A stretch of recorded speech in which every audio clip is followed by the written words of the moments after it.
शिवजी के प्रकट होने की रहस्यमयी कथा। क्या शिवजी का जन्म हुआ था या वे अनादि हैं, अजन्मा हैं? शास्त्रों में लिखा है भगवान शिव का न कोई आरंभ है न कोई अंत। वेद कहते हैं शिव अनंत हैं, जिन्हें समय भी बांध नहीं सकता। त्रिदेवों में शिव सबसे अद्भुत हैं क्योंकि वे स्वयं प्रकाशित हैं। न वे किसी के गर्भ से उत्पन्न हुए, न ही किसी माता पिता से जन्मे। शिव स्वयं आदि शक्ति से प्रकट हुए। उनकी उपस्थिति का रहस्य ब्रह्मा और विष्णु भी नहीं जान पाए। एक बार ब्रह्मा और विष्णु के बीच विवाद हुआ, कौन सबसे महान है। तभी आकाश में एक अनंत ज्योति स्तंभ प्रकट हुआ। वो ज्योति इतनी विराट थी कि उसका सिरा और आधार कोई नहीं देख सका। ब्रह्मा हंस रूप लेकर ऊपर गए, विष्णु वराह रूप लेकर नीचे गए, लेकिन ना आदि मिला ना अंत। वही अनंत ज्योति स्वयं महादेव थे। शिव ने स्वयं को अनादि लिंग के रूप में प्रकट किया। वो था महाशिवलिंग, जो सृष्टि का प्रतीक बन गया। तभी से समझ आया कि शिव का कोई जन्म नहीं हुआ, वे जन्म मृत्यु से परे हैं। शिव न आदि हैं न अंत, वे स्वयं ब्रह्म हैं। शिव ही संहारक हैं, शिव ही रक्षक हैं, शिव ही तांडव करते हैं, शिव ही ध्यान में लीन रहते हैं। उनका कोई स्वरूप निश्चित नहीं। वे निराकार भी हैं, वे साकार भी हैं। कभी कैलाशपति, कभी नटराज, कभी अघोर रूप। उनकी जटाओं से गंगा अवतरित हुई।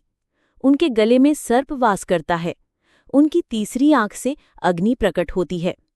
उनकी डमरू से सृष्टि की ध्वनि गूंजती है। शिव वो शक्ति हैं जो सृष्टि से पहले भी थीं और सृष्टि के बाद भी रहेंगी।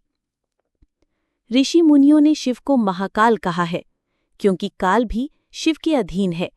शिवजी की उपासना इसलिए विशेष है क्योंकि वे भक्तों को तुरंत प्रसन्न कर देते हैं। गरीब हो या अमीर, साधु हो या गृहस्थ, शिव सबके लिए समान है। उनकी कृपा पाने के लिए बस भक्ति चाहिए, कोई विशेष साधन नहीं। शिव का प्रकट होना सृष्टि की आवश्यकता थी। ब्रह्मा रचना के लिए, विष्णु पालन के लिए और शिव संहार के लिए। लेकिन शिव संहारक होते हुए भी कल्याणकारी हैं, इसीलिए वे शंकर कहलाए। शिव का प्रकट होना सिर्फ कथा नहीं, ये एक दिव्य रहस्य है।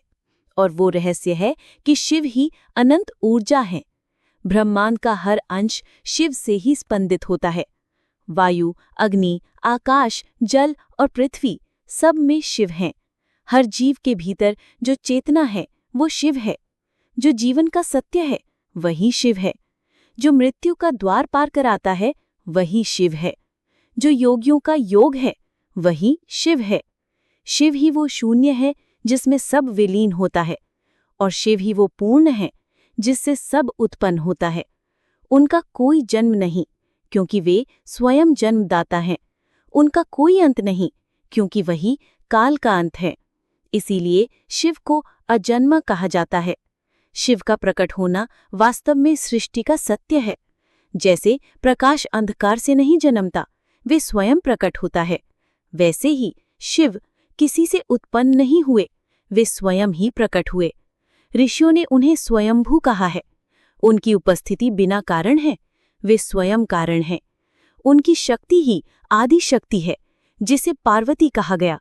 शिव और शक्ति एक दूसरे से अलग नहीं। जैसे अग्नि और उसकी ज्वाला अलग नहीं हो सकती, वैसे ही शिव और शक्ति अविभाज्य हैं। जब शिव मौन होते हैं, शक्ति प्रकट होती है। जब शक्ति मौन होती है, शिव प्रकट होते हैं। इसी संतुलन से सृष्टि चलती है। शिव का जन्म न होना ये दर्शाता है कि वे शाश्वत हैं, और शाश्वत को जन्म या मृत्यु की आवश्यकता नहीं।